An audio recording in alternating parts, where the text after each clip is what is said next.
It's a major conundrum for the media industry. Everyone hates those intrusive online ads, but the ad revenue supports many of our favorite websites. Now, new technology may force the media to rethink it all. They're slow, they're intrusive, they're obnoxious. And until recently, online ads were a fact of life.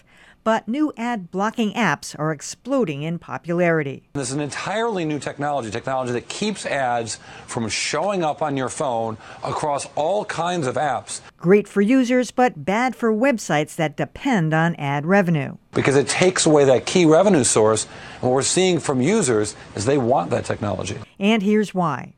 The New York Times looked at the top 50 news websites from, well, the New York Times to Salon to CNN. The worst? Our own Boston.com, with ads slowing load times by over 30 seconds. And worse, each ad eats up 30 cents of your data plan.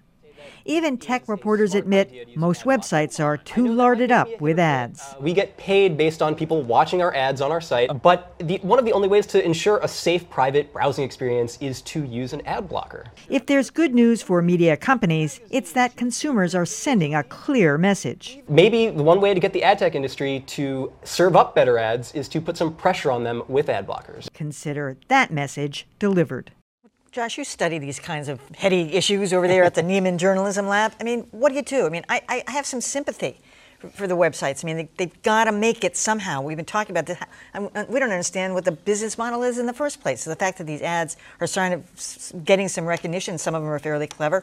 So if these ad blocking apps come in, what are they going to do? It's a real conundrum. It reminds me a lot of thinking back 15 years to the days of Napster, where there was content that people wanted to access, but they were not quite willing to go through the payment model. In that case, it was buying music. In this case, it's the agreement that you have ads that are going to pay part of the freight.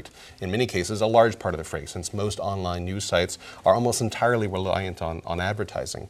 You know, we have sort of two issues here. One is ads that are intrusive technologically. It's not the bandwidth that goes from showing you the picture of the ad that's the problem. It's that there are huge ad networks, many of them run by Google and other large companies, that are constantly tracking you across the internet. And that back and forth and cookie tracking and the rest is what takes up a lot of that space. On the advertising side, it's just so intrusive. You have to keep clicking X's and things. It's a bad experience, and this is, news organizations are going to have a real problem here.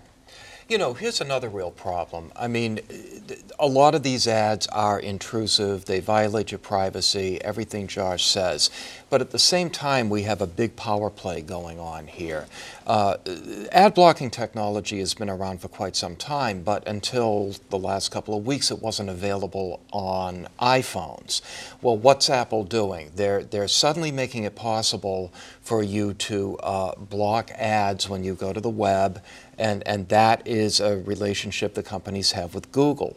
So the ads get blocked, the publishers are howling, and Apple says, well, why don't you just become part of Apple News? Well, you can have ads in Apple News, they can't be blocked, and we'll take 30% off the top.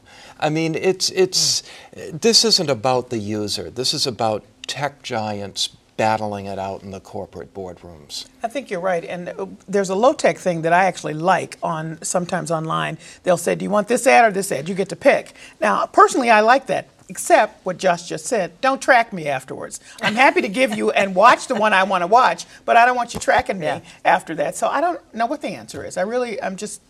I don't know what it is. Well, better ads. Yeah, I guess so. And Kelly, you kind of beat me to it, but that was the point I wanted to make as well. There are some ads I don't mind watching. If I'm on YouTube and I know that there's going to be a movie trailer or an ad that runs for a certain number of seconds, if I have to watch it in its entirety, if I am able to opt out after a certain amount of time, I'm fine with that. Ditto news websites that tell me, here's your choice. You can do this or that. It's the unpredictable ads, the ones that surprise you, the ones that, as you mentioned, you can't shut down. You're looking for the X, you find it doesn't work. Exactly. You close down one, and then another one comes up out of nowhere. It's that unpredictability and lack of elegance, sort of aesthetically, that really makes you want to use something like this technology. And I think if there were a way, and I'm sure that they've tried to do it, but if there were a way for the people who design these ads to make them more reliable, consistent, and not unpleasant, this wouldn't be as much of an issue. The maker of this dress dogs me everywhere I go. It's just everywhere I point. It's there. I'm not Which kidding. shows the problem with tracking. Yes. You already have the I know, dress. I Yeah, have it. exactly. You know.